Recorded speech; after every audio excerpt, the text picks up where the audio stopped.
आदिवासी दलित महिलाओं के लिए, शोषित ग्रामीण बेसहारों के लिए झालसा का योगदान है। आओ करे इंसाफ और अपने हक की बात, कानून की बात, कानून की बात, कानून की बात, कानून। जोहार, नमस्कार।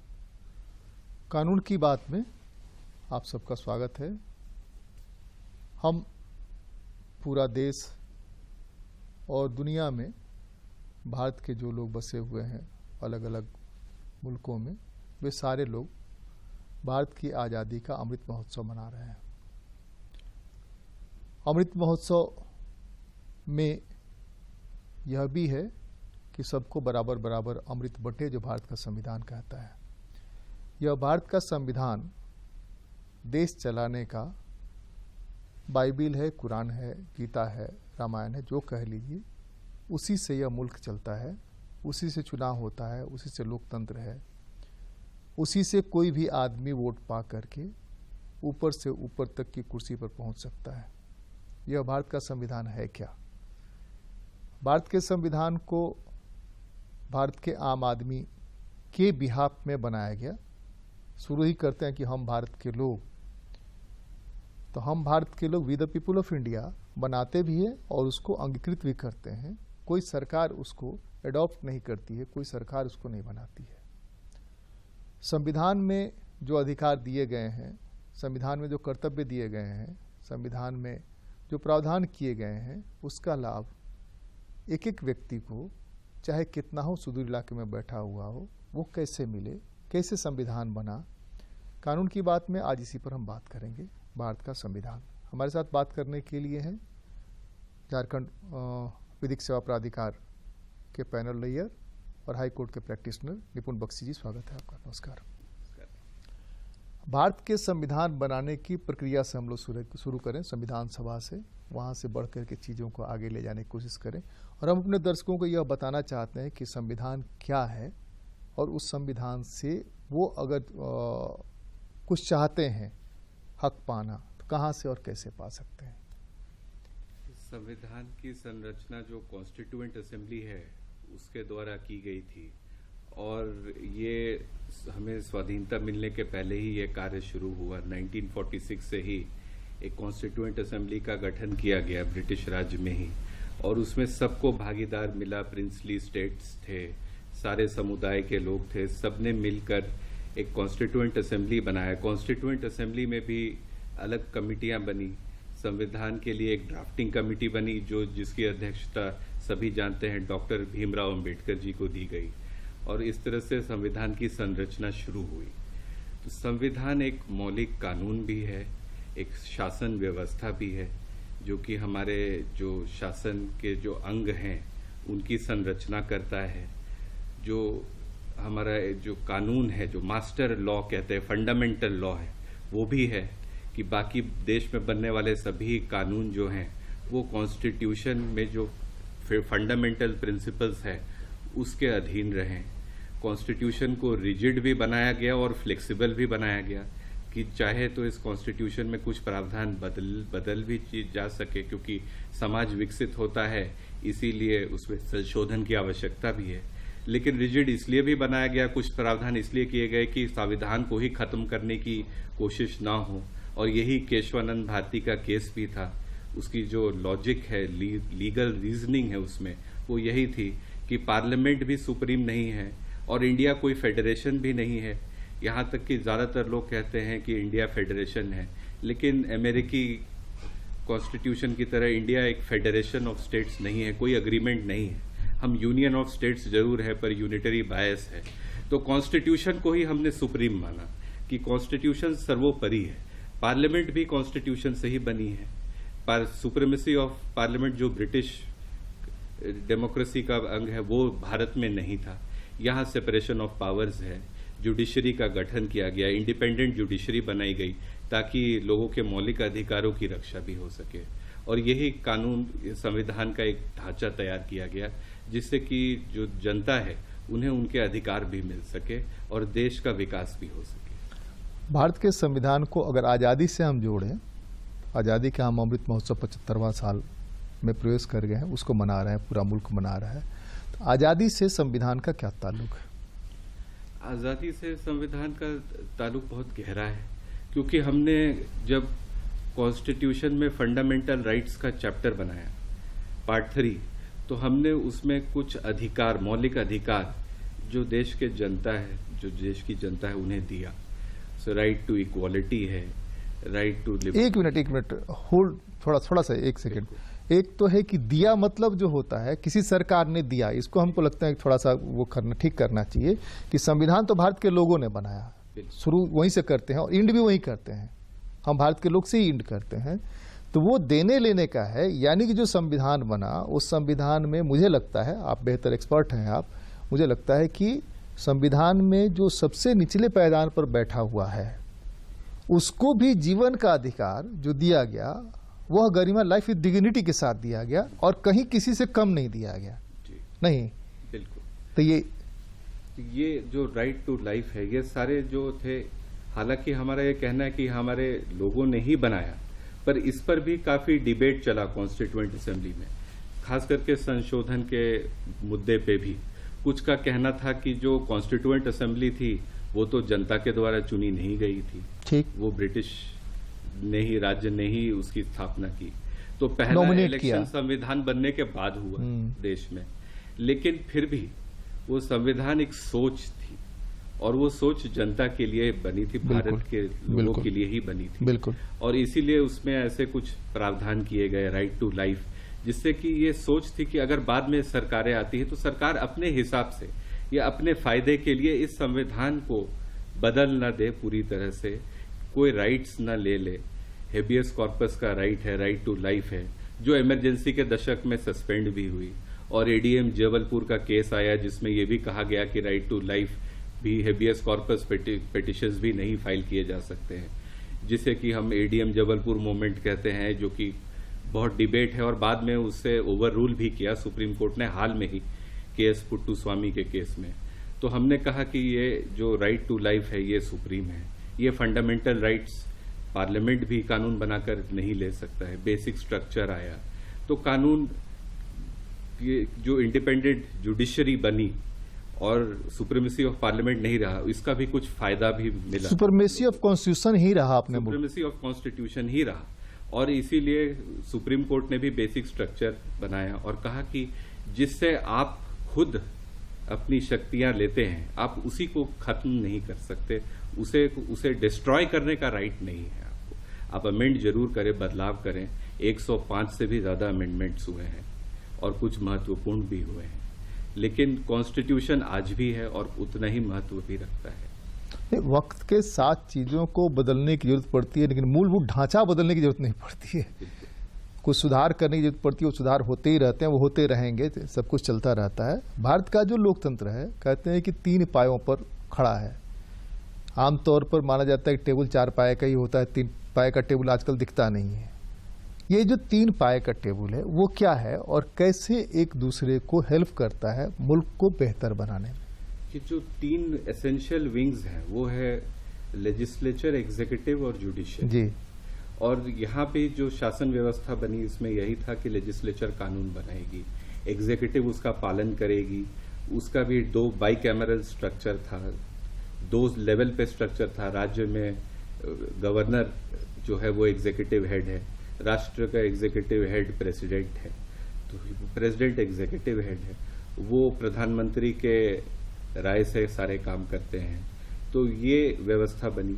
अगर कोई विवाद होता है या कोई कानून बनता है जिससे कि किसी के मौलिक अधिकारों का हनन होता है, तो उसके लिए फिर तीसरी जो विंग है जुडिशरी वो बना। उसको इंडिपेंडेंस ऑफ जुडिशरी का एक कॉन्सेप्ट आया, सेपरेशन ऑफ पावर्स ही आया कुछ हद तक, कि एक दूसरे के पावर्स पर एनक्रोच ना करें ताकि जो हमारा राष्ट्र है वो सुचारू रूप से चल सके।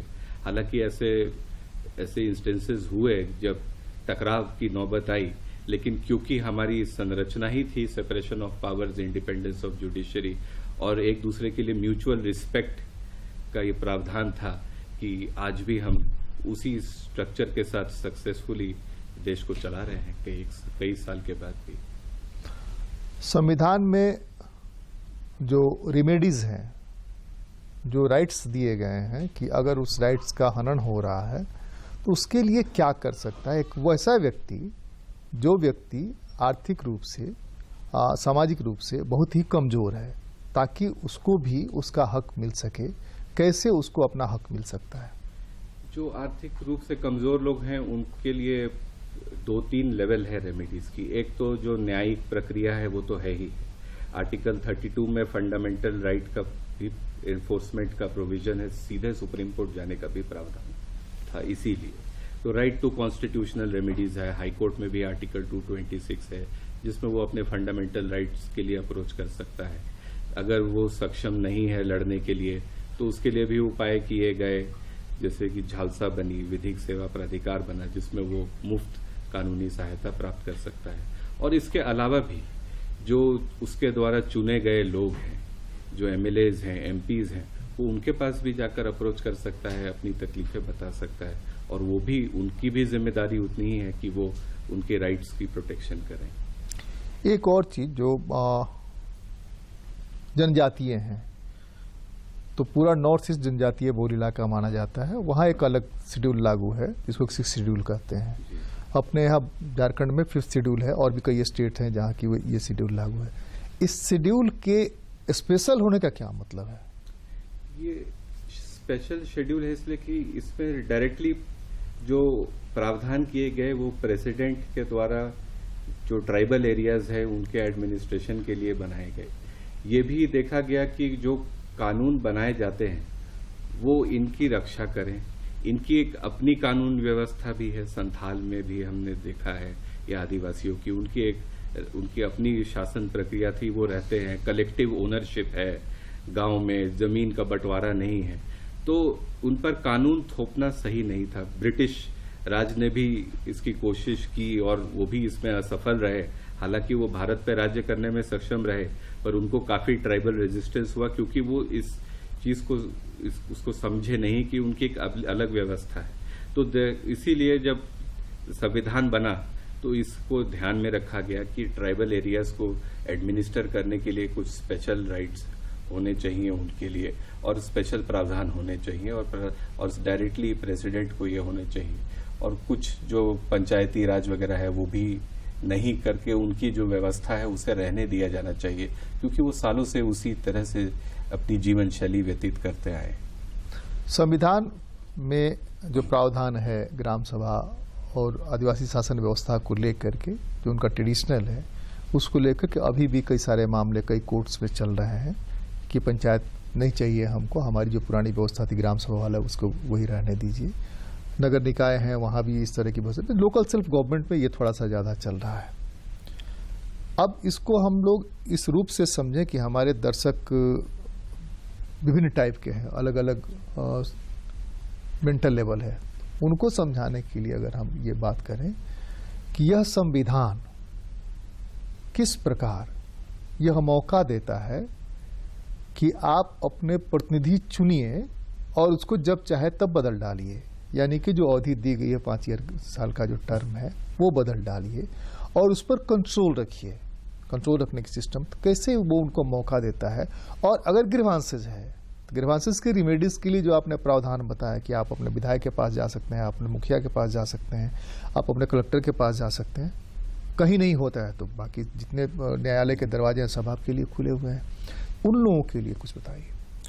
देखिए, जो हमारा डेमोक्रेटिक सेटअप है ये पब्लिक को एम्पावर करने का सबसे इम्पोर्टेंट टूल था, क्योंकि डेमोक्रेसी में चुने हुए लोग आते हैं और चुनने का अधिकार जनता को है। हर वयस्क व्यक्ति है वो उस मत अधिकार का प्रयोग कर सकता है। अगर सरकार उसके हिसाब से काम नहीं करती है या वो संतुष्ट नहीं है उनके कार्य से, तो हर 5 साल में जो इलेक्शन की प्रक्रिया है उसमें वो अपने मत का अधिकार का प्रयोग करके अपनी बात रख भी सकता है। हाँ, कुछ संविधान ऐसे थे जहाँ पे कुछ और रखता भी है, और रखता भी बहुत सारे लोग 50% 40% लोग जो चुन के नहीं आते हैं, दोबारा चुन करके नहीं आते हैं, तिबारा चुन के नहीं आते हैं। ये जी, और ये तो हमारा जो हमारी शासन व्यवस्था है वही डेमोक्रेसी पे बेस्ड है। डेमोक्रेसी बहुत डेमोक्रेटिक, जो लोकतांत्रिक, हमने वो प्रियम्बल में ही उसका पार्ट है प्रस्तावना में कि हम एक डेमोक्रेटिक रिपब्लिक है। तो इसके जरिए ही पब्लिक के पास एक चेक एंड कंट्रोल तो है ही है। उसके अलावा कुछ देशों में ऐसा था कि कुछ बदलाव के लिए रेफरेंडम का भी प्रावधान था।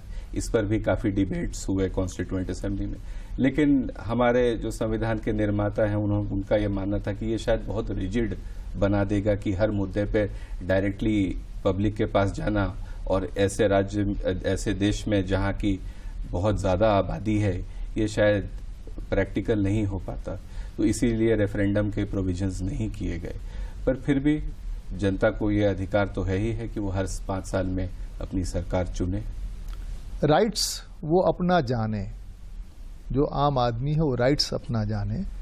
राइट्स जानने की जो व्यवस्था है वो व्यवस्था आमतौर पर एडुकेशन में ही है कि आप पढ़ाई कर रहे हैं तो पढ़ाई से आप जान पाइएगा। सरकार ने इस बात को बहुत देर से समझा और समझ करके यह माना कि इसको कानून बनाना चाहिए, और राइट टू एजुकेशन का कानून है जो मौलिक अधिकार के साथ जोड़ा गया। लेकिन उसके पहले बहुत सारे लोग ऐसे बचे हुए हैं जो नहीं पढ़ पाए, आगे भी पढ़ पाने की गुंजाइश नहीं बनी। वैसे लोग भी हैं, उनको भी अपने राइट्स जानने हैं। स्कीम्स के बारे में, हमारे लिए जो वेलफेयर स्कीम्स बन रहा है, हम वोट दें ही क्यों, ये एक बड़ा सवाल है। हमारे वोट देने नहीं देने से क्या फर्क पड़ता है? जैसे आमतौर पर आप देखिए कि जो वोटिंग होता है 60% से 65% बस यहीं आके अटक जाता है ओवरऑल।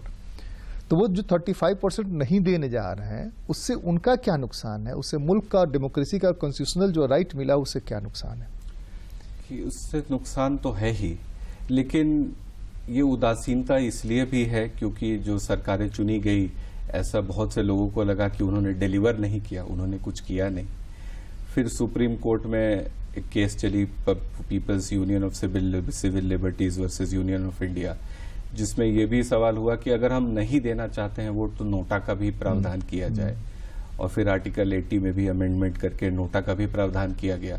नोटा के जरिए आप अपनी जो असंतोष है वो भी व्यक्त कर सकते थे। तो इसीलिए वोट तो हर इंसान का अधिकार है और उसका कर्तव्य भी है, उसे देना चाहिए।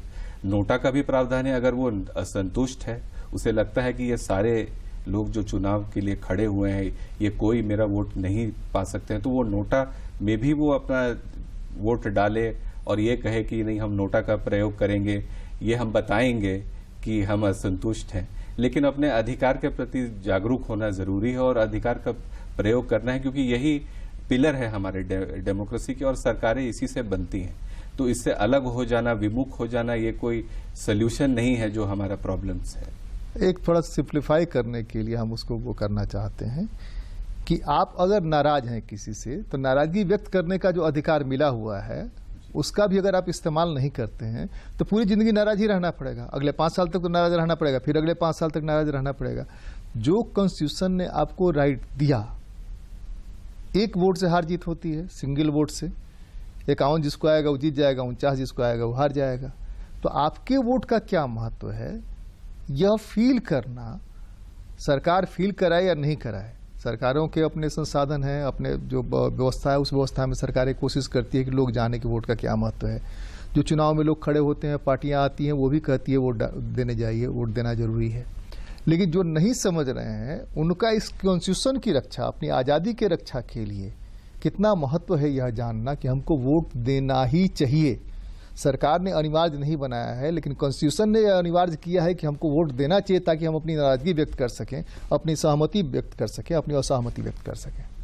बिल्कुल, और क्योंकि ये हमारा पिलर है डेमोक्रेसी का, और जब तक आप अपने वोट का अधिकार का प्रयोग नहीं करेंगे, तब तक आप सरकारें नहीं चुनेंगे, आप अपनी इच्छाओं को व्यक्त नहीं करेंगे। आप क्या चाहते हैं, आपकी क्या अपेक्षा है, ये भी जो सरकार, चुनी हुई सरकार है, उसके लिए जानना भी संभव नहीं है, और इससे पूरी व्यवस्था बिगड़ जाती है। इसीलिए हर व्यक्ति को वोट का अधिकार करना चाहिए, और जागरूकता बढ़ भी रही है। ये बात जरूर है कि कुछ उदासीनता है और कुछ पढ़े लिखे लोग भी वोट देने नहीं जाते हैं, बल्कि उनकी संख्या जमात बढ़ती ज्यादा जा रही है। जमात ज्यादा है, उनकी जमात ज्यादा है, बढ़ती जा रही है। तो ये चीज अब सब लोग अब समझ ही रहा है कि हम एमएलए चुनते हैं, वही मुख्यमंत्री बनता है, आमतौर पर वही मंत्री बनता है, वही हमारे भाग्य का निर्णय करता है। हम जो एमपी चुनते हैं वही पार्लियामेंट जाता है, वही हमारे भाग्य का फैसला करता है। प्रधानमंत्री भी वही बनता है, उसी में से चुन करके वो राष्ट्रपति आमतौर पर बनते हैं, उपराष्ट्रपति बनते हैं, यही जो बैच है।